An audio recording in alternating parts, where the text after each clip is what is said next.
So ayun guys, ang mabilisang build guide na naman to. Pero this time meme build lang. So hindi siya kasing lakas ng Bash Vanguard Force, Clashing Spiral, and Lion's Roar. Pero when it comes to enjoyment, sobrang solid nito since tanky nga siya and gumagamit siya ng one hand sword and shield. Kaya SNS build. And sa mga tropa naman nating kasama ko na dito sa channel since ROO Global and Romsey days.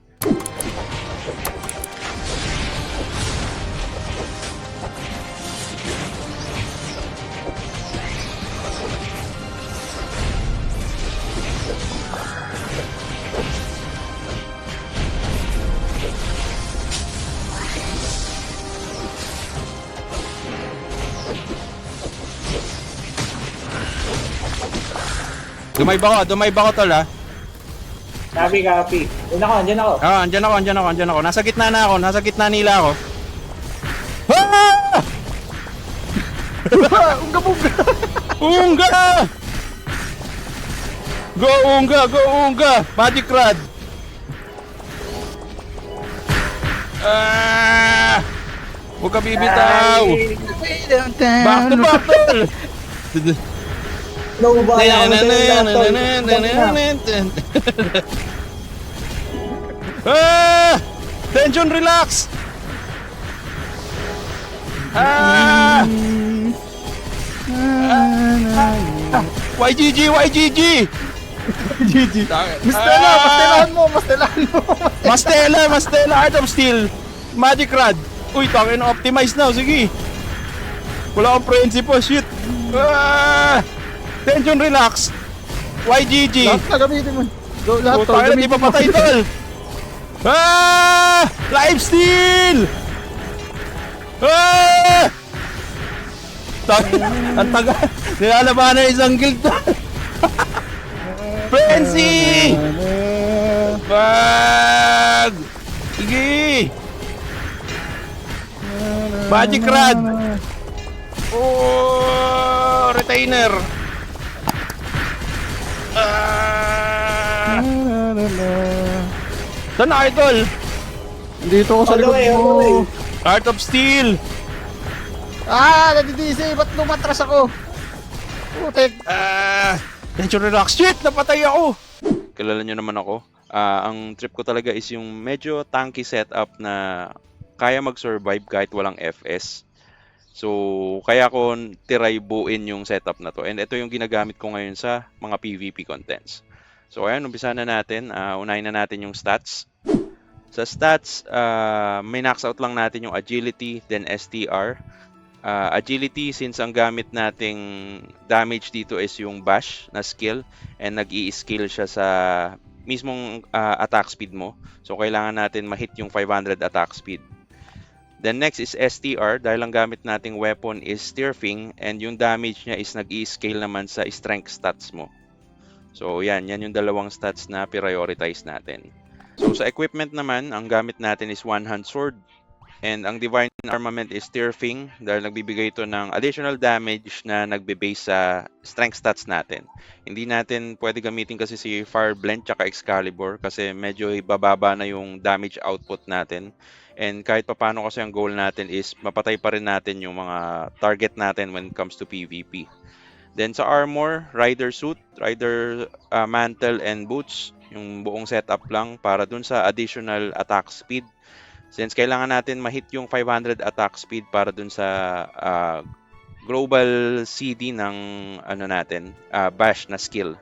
And yung kasi yung main damage skill natin. So if ever ma-hit mo na yung 500 attack speed ng walang rider set, pwede ka gumamit ng tears for more damage or Goin set kung gusto mo namang magpakunat.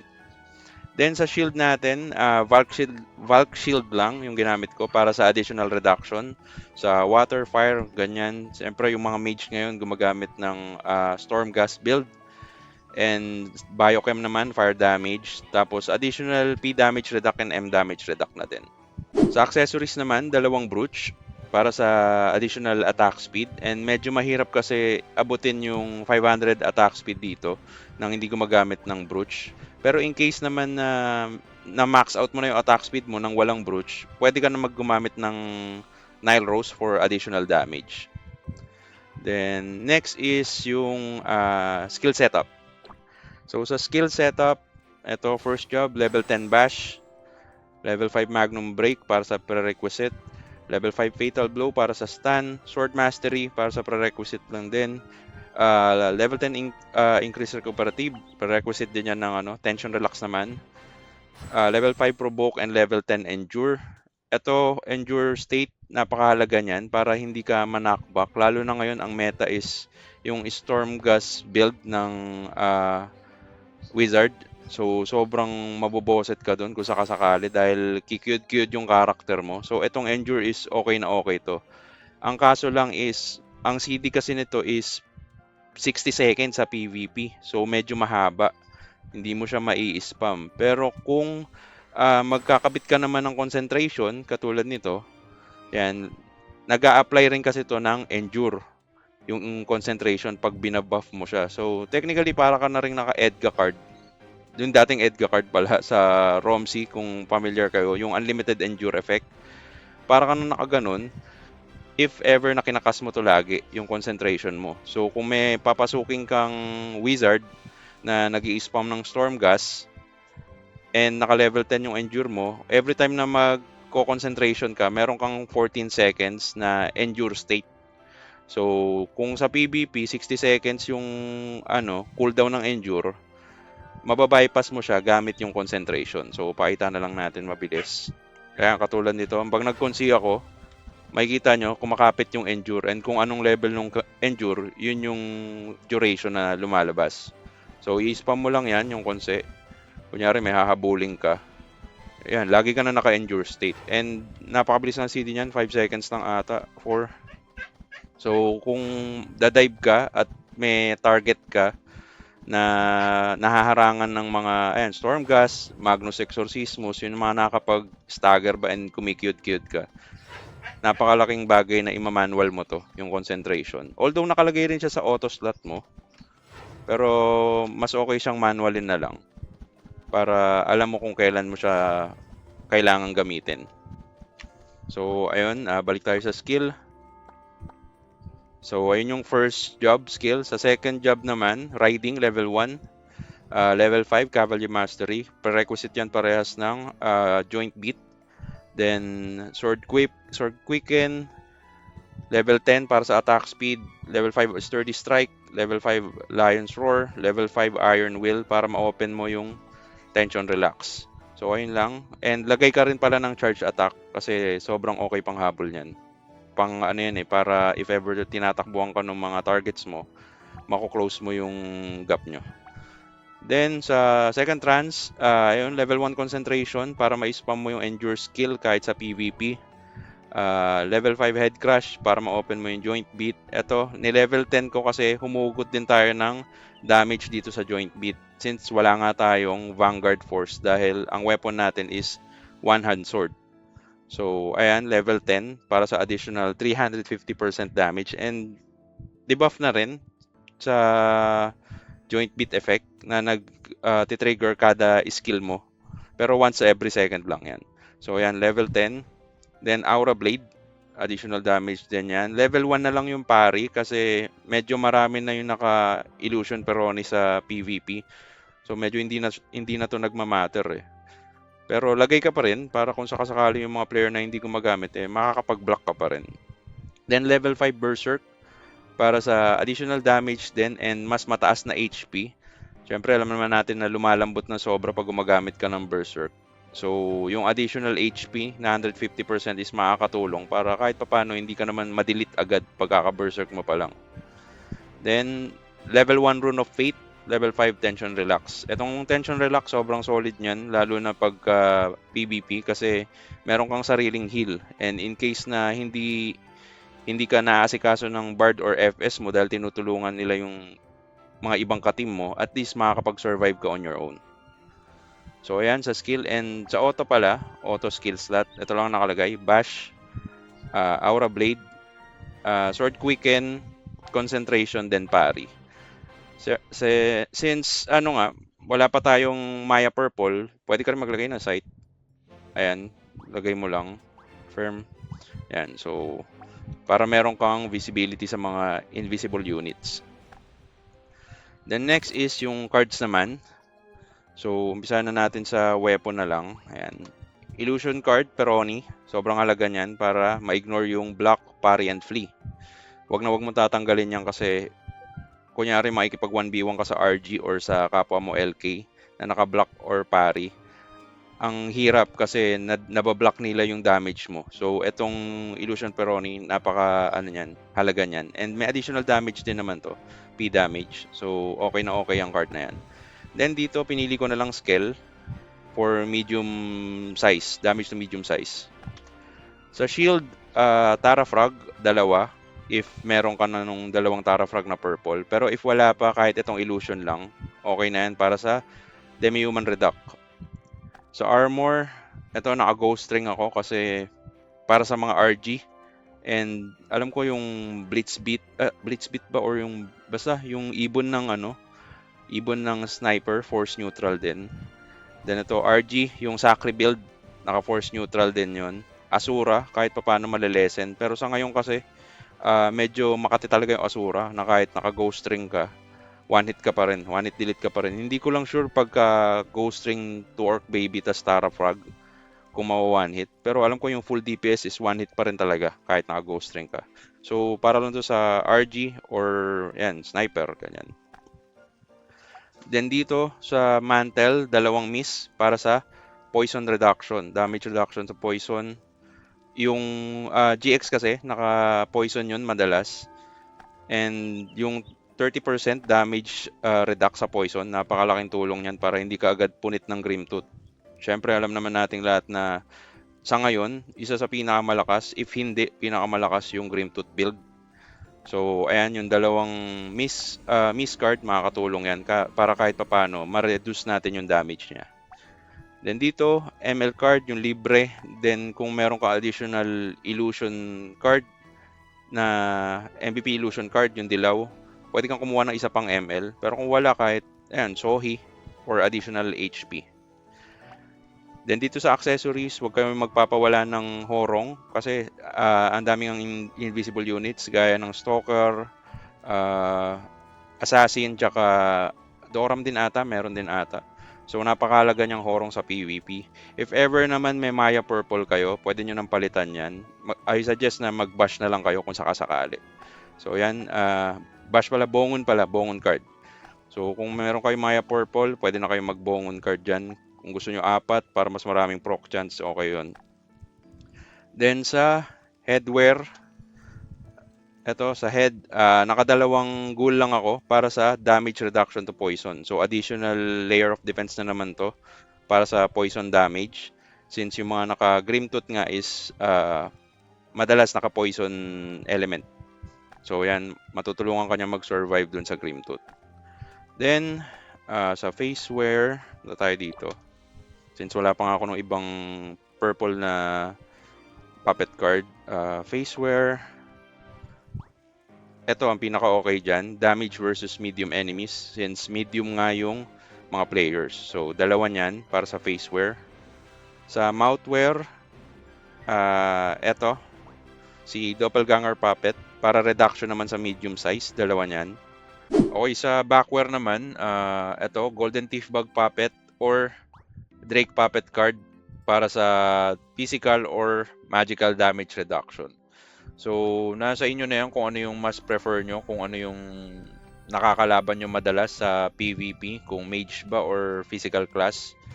And ito naman si Deviling Puppet, kahit wag na to since huhugutin na lang natin yung PvP stats natin sa Feathers tsaka sa Infuse. So, kahit hindi na yan, stick na lang tayo dito sa dalawang damage reduction. Sa costume naman, ito lang, dalawang Bafo Puppet for more PvP damage stats. Okay, so ayun na yung cards. Ang next naman is enchants. Sa enchants natin, unahin natin dito sa head, PvP technique. Ang substats na pwede mong i-prioritize is strength and agi. Siyempre strength para dun nga sa damage output ng Tearfing since nag-i-scale siya sa strength stats mo. Agility naman para mas mabilis mo ma-reach yung 500 attack speed. Pwede ka rin mag-P-attack or ignore def para sa additional damage din. Then, PvP technique for more PvP damage stats and reduction.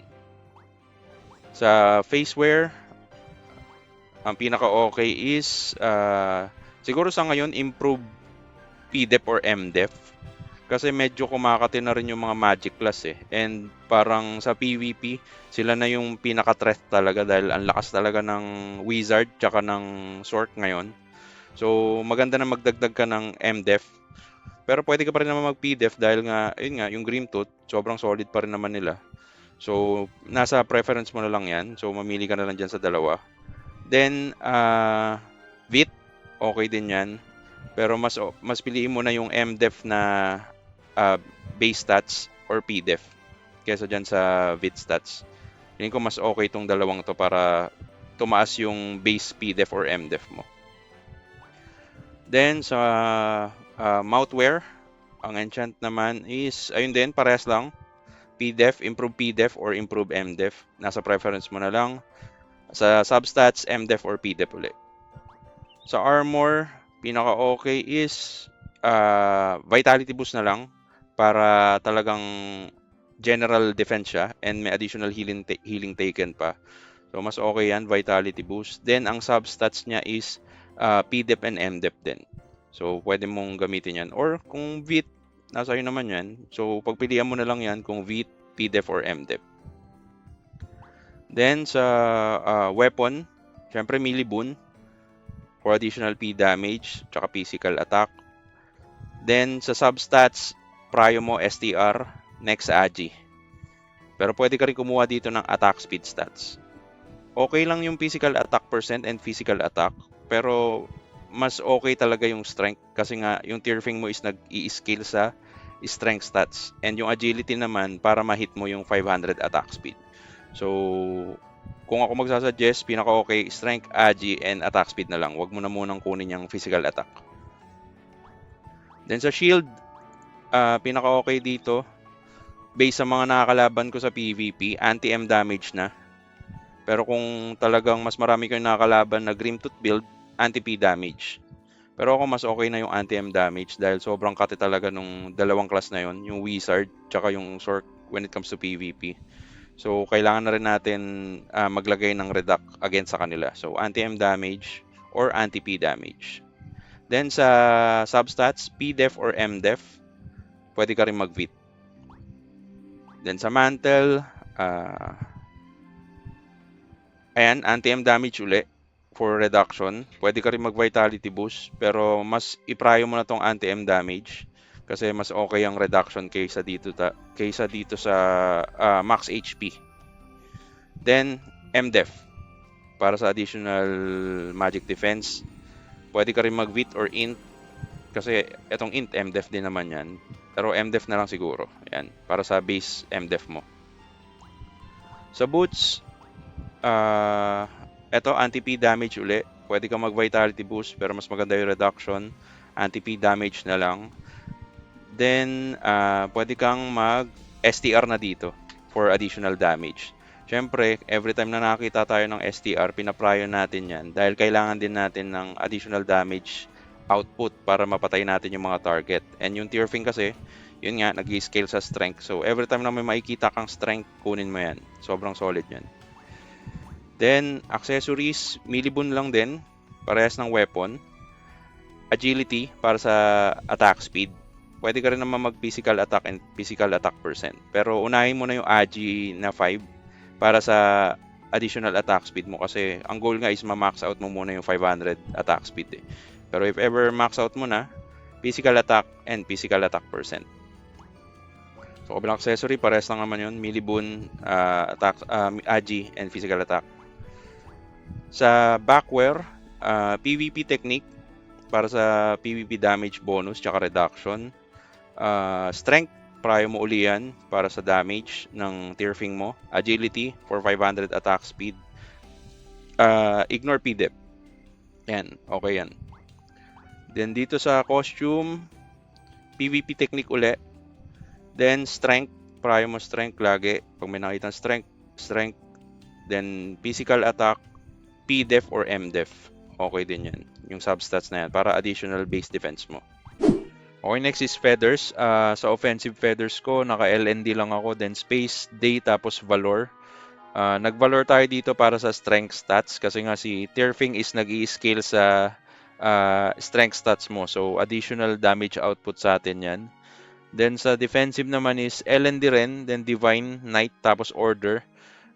Order naman para sa additional P damage and M damage reduct. Since ako nga yung pinaka frontline namin, so kailangan ko tong stats na to para kahit papaano mag-survive ako dun sa clash. And yun nga, nag-LND ako, hindi ako nag-full red or full black kasi nga syempre para hindi naman gaano maiwan yung PvP damage bonus ko tsaka PvP damage reduct. Although sobrang nerf na talaga yung PvP stats dito sa Classic, nilalagyan ko lang siya para kahit papaano makasabay pa rin naman dun sa mga whales na nag-focus sa LND. Tsaka additional na rin tong P damage, M damage reduct na yan. Para siyang isa pang peraso ng Order or Truth Feather. So okay na okay yan sa build ko. Sa infuse pala ng Divine Armament, para sa weapon, PvP damage bonus, strength para sa additional damage ng Tyrfing mo, agility para sa 500 attack speed, ignore P-dep para ma-ignore natin yung physical defense ng mga kalaban. Then sa armor, PvP damage reduction, P-dep and M-dep para sa base defensive stats mo. Then pwede rin namang VIT para additional rin yan, HP tsaka physical defense. Then sa mantle, PvP damage reduct, P-dep, M-dep, then VIT para sa additional physical defense ulit. Sa shoes, P-dep, M-dep, base defense, P damage, M damage reduction, then P-dep, M-dep percentage. Sa shield naman, ganun din. Para sa boots, P-dep, M-dep, base stats, P damage reduction, M damage reduction, then P damage, M damage reduction na magkasama. Ito, parang hiwalay siya eh. Feeling ko nakukuha siya parehas, pero hindi ko pa siya na-encounter talaga. Ito, P damage reduction na hiwalay, then yung magkasama na P damage, M damage reduction. Yung nasa pinakababa. So, yan yung mga pagpipilian mo. Ano pa bang kailangan natin i-discuss? Stats, skills, equip, enchant, feather, mount stats. Ayan, mount stats na lang pala. Ito. So, sa traits, brave lang, tsaka charisma for additional damage. Minamax out ko lang yung dalawang yan. Then, sa equip, etong dexterity barding and sturdy barding para sa PvP stats. Pwede rin naman kayo gumamit nito para sa additional damage to medium, pero sa setup ko, ito yung ginagamit ko. Kaya medyo mataas yung PvP stats ko. Then, ang next is medals. Sa medals, ayan, pinantay-pantay ko lang bravery, heroism, charm, tsaka tempest para mas ma-balance ko yung mismong stats ko. So, ayan, lagay tayo nga. Meron tayong yan. Bravery, heroism, charm, tsaka tempest. Then, ano pa ba? Mount, pet, wala naman na yan. Alam nyo na yan. Child of Earth, tsaka si Piggy. Palakasin nyo lang tong dalawang to. I-tier up nyo. Kasi yan lang yung pinaka nakakatulong talaga when it comes to PvP. Kasi nagde-devotion. Pero sa large scale, hindi rin gaano. Kasi masasagasaan lang tong dalawang pet na to. Pero sa small scale naman, pwede mo yan ipang dodge ng Asura. So kung may papalapit na monk sa'yo, ilabas mo lang si Piggy or si Child of Earth. Para sila yung sasalo ng Asura damage para sa'yo. Bungin! Dito magbungin! Bugin.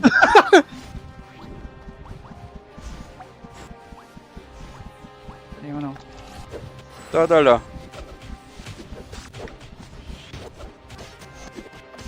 Ayan, di na nila mabubuhay na. -1 na yun. Sige.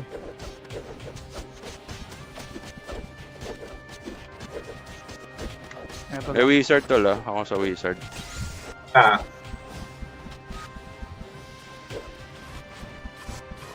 Ito yung wiz. Asan yung pare?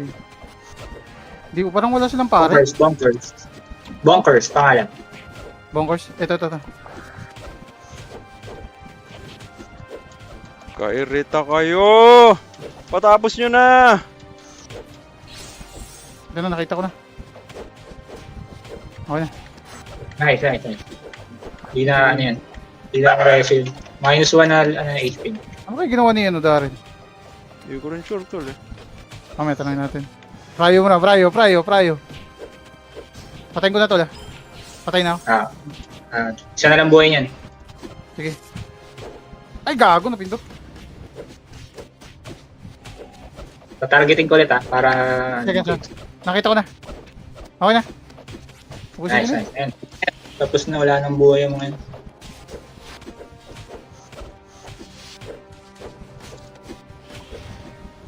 Ay, okay. Nakapalo pala ako kay Darren. Nawawala-wala yung target. Nakatago. Patapos nyo na! AFK pa. Kill na.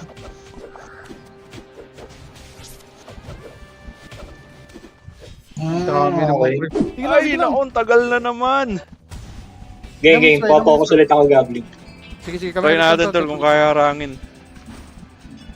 Timplayin niyo yung yung power level nila. Ayun tol, binigyan kita niyan. Bard, kunin ko ha. Okay na. Walang sila tol, walang ISIS yung mga yan, kaya okay yan. Isa lang support nila. Tara.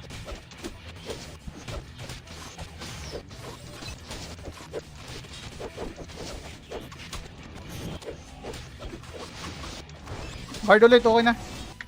Kunat Ikot ah. ulit ako. Ito na nga lang, Archer. Wait. Laser Talaga, ha. ano sila tol, nag-i-stacking sila tol. Okay. Makati, nag-i-stacking. Bakit hindi BS? Ano tayo? Labanan natin ng 5. Oo, labanan na ng 5 tol. Ito, Grand Cross. Torjak, Pinoy pala. Torjak eh. Pare ay dalawa pala sila, may pare pala. Tingin ako sa pare ha. Oo. Mizuwa. Yung Mizuwa. Okay na. Isa.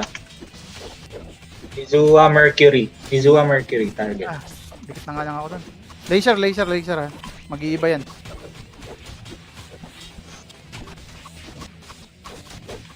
Makati DPS nila tol. Pati si Darren napapatay. Grabe stacking nila eh. Hindi ko kaya butasin. Kaya natin yan to eh. Nahihil lang dito eh. Hmm. Tol, pagpaparo Pag-isa- ka DPS tol, Archer nga. Patanggal niyang Ako? Archer. Hindi, si Chan. Sige. Sige. Pagpapalo ka ng DPS kung sakasakali. Si Darren. Dito sa amin. Napatay ko yung pare nila. Akong banatan. Yung yung tawag nito may Fear. dalang 7.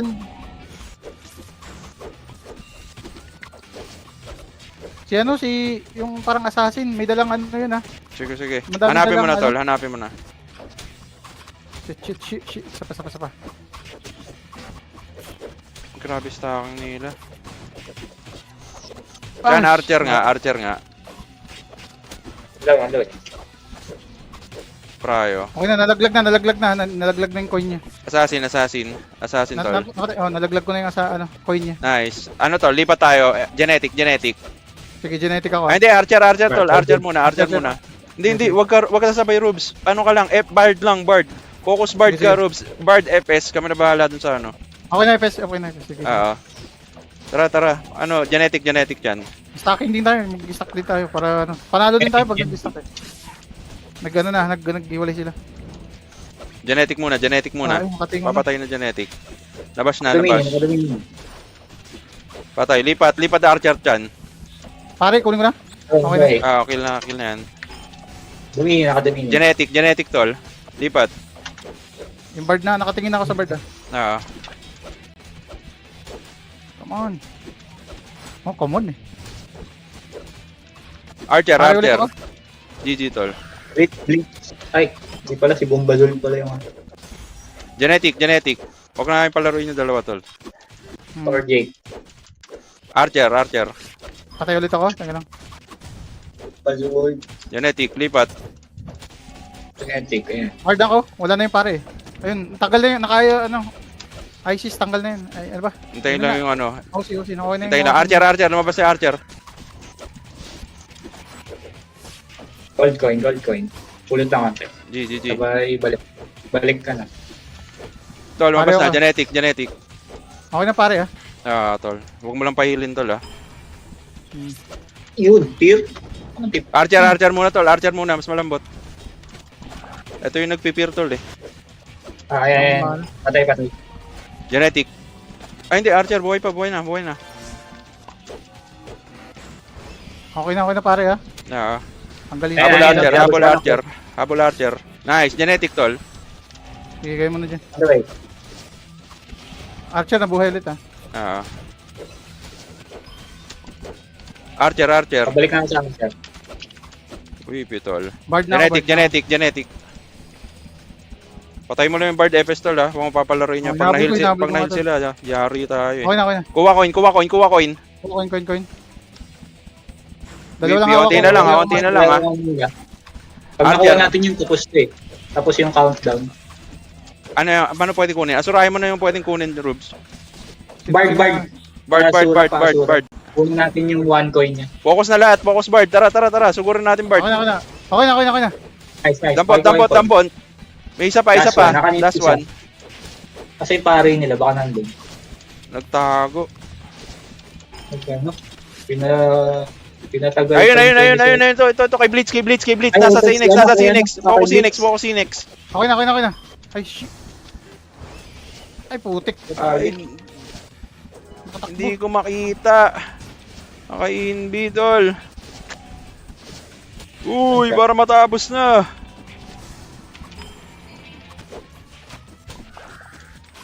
Blitz. Ay. Ayun.